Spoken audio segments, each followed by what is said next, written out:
Hello guys, welcome to this video, and in this tutorial series we're going to change our font style in our NetBeans IDE. So we'll get to it.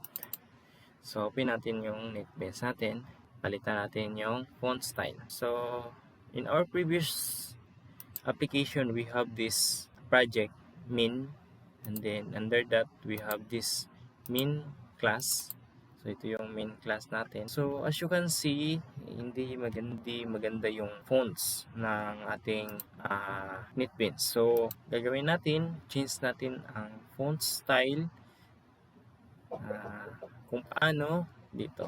Dito yan sa tools, and then dito sa option, under fonts, and then change natin yung font. So pipiliin natin yung Consulas. Ito.